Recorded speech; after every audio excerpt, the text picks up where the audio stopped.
quando nós pensamos em Marx e Engels, que são classificados não de comunistas utópicos, mas de comunistas científicos, geralmente nós ouvimos falar que ambos produziram uma teoria econômica, ou uma teoria economicista.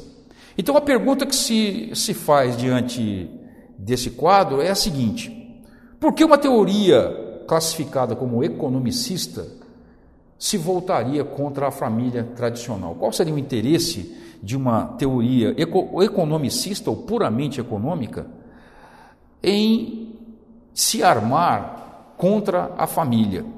Nós poderíamos começar a responder essa pergunta olhando para a própria origem ou a própria raiz etimológica da palavra economia. Como você vê aí nesse gráfico, você vai perceber que a palavra economia, a palavra latina que foi construída a partir de radicais gregos,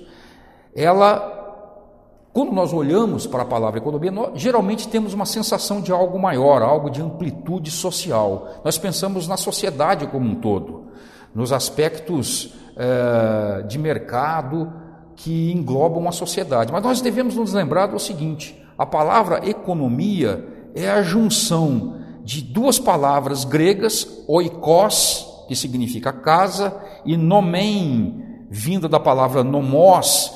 Nomos significa a regra ou a lei, mas nomen é o gerenciar, é aplicar essa regra. Então, oikos e nomen vão formar a palavra economia. Ora, o que significa então economia? Economia é a administração do lar. Economia é a administração da casa. É onde esses primeiros princípios econômicos são vivenciados e são experimentados por todos nós. Portanto, a família, onde a economia é vivida, é, na verdade, uma unidade econômica da própria sociedade.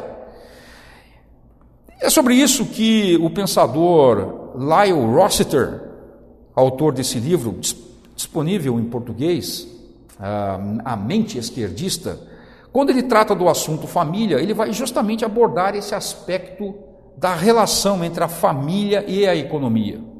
Então ele responde, Lyle Rossiter responde a essa pergunta: por que uma teoria dita economicista se voltaria contra a família? E ele diz o seguinte: ele explica que é no lar que a criança se familiariza com a natureza dos processos econômicos numa sociedade livre e com um entendimento de senso comum de posse, de propriedade e de transferência de propriedade.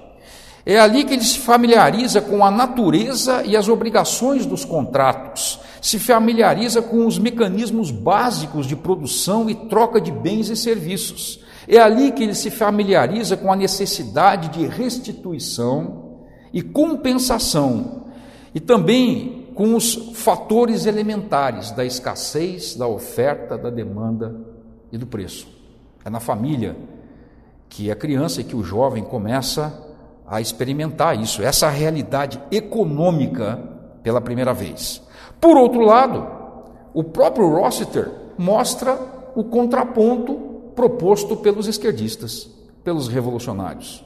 Ele vai dizer que, na visão destes tais, dos revolucionários, a família deve deixar o ensino desses assuntos para a escola e para a mídia, as quais educarão os cidadãos sobre a posse do governo ou a regulação da propriedade, do trabalho e do capital, sobre o gerenciamento de recursos, a produção e distribuição pelo governo, sobre o controle do governo sobre a oferta, demanda e preço, e sobre a socialização da educação, do transporte, da comunicação, da moradia e da saúde.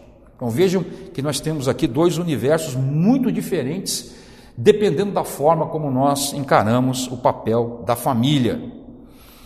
E o próprio Engels, acerca dessa questão, diz o seguinte: ele prognostica que no curso da luta revolucionária, abre aspas, a família deixa de ser a unidade econômica da sociedade.